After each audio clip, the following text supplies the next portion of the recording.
পরম্পরায় ছেদ পড়েছে, এবারে পুজো হচ্ছে না। বেজায় মন খারাপ ওড়িশা সীমান্ত ঘেঁষা লক্ষণনাথ রাজবাড়ির সদস্যদের। সুবিশাল প্রাসাদ এখন নিঝুম।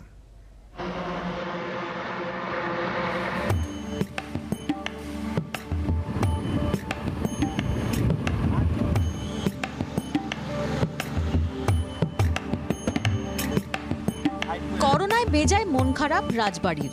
পুজোর ঢাক এবার আর বাজবে না রাজদালানে। রাজনন্দিনীদের নাকে চড়বে না হীরামতির দুল। সোনার কাকনে সেজে উঠবে না বাড়ির কচি কাচারা। পুজোকে ঘিরে যে রূপকথার আসর বসে বিশাল বাড়ির চৌদালানে, সে সবই নিঝুম।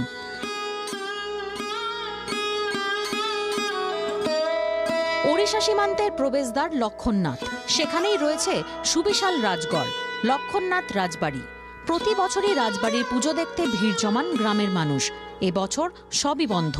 আর এই কোভিড-19 যে গভর্নমেন্টের গাইডলাইন আছে, আমরা 4 ফুটের উপরে মূর্তি করতে পারবো না এবং অনেক লোকের গ্যাদারিং করতে পারবো না। তাই জন্য 4 ফুটেতে আমাদের যে এত বড় মন্দির আছে, সে মন্দিরে তো 4 ফুট মূর্তি করা যাবে না।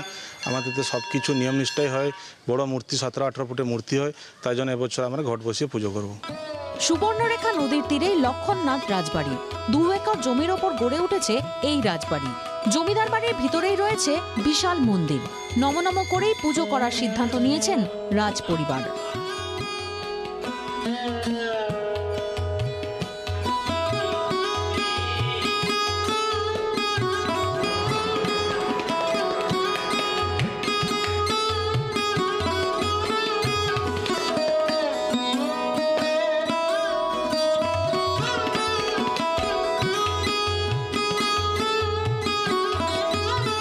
যে বিশেষত্ব হচ্ছে যে যতগুলো বড় বড় পুজো হয়, তাদের নহবত বাজে, সে সব কিছু হয় রাজকীয় পুজো।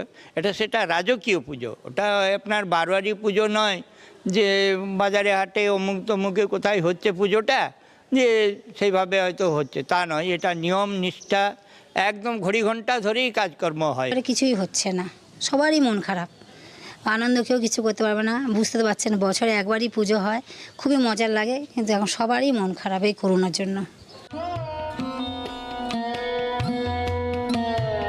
প্রতি বছরই রাজবাড়ি সেজে ওঠে রাজসাজে। গ্রামের সব থেকে বড় পুজো না হওয়ায় মন খারাপ গোটা গ্রামের।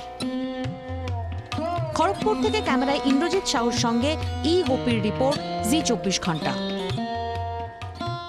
মিনাখা যাওয়ার পথে অর্জুন সিং এর কনভয় দুর্ঘটনায় নিহত দলীয় কর্মীর বাড়ি যাচ্ছিলেন সাংসদ।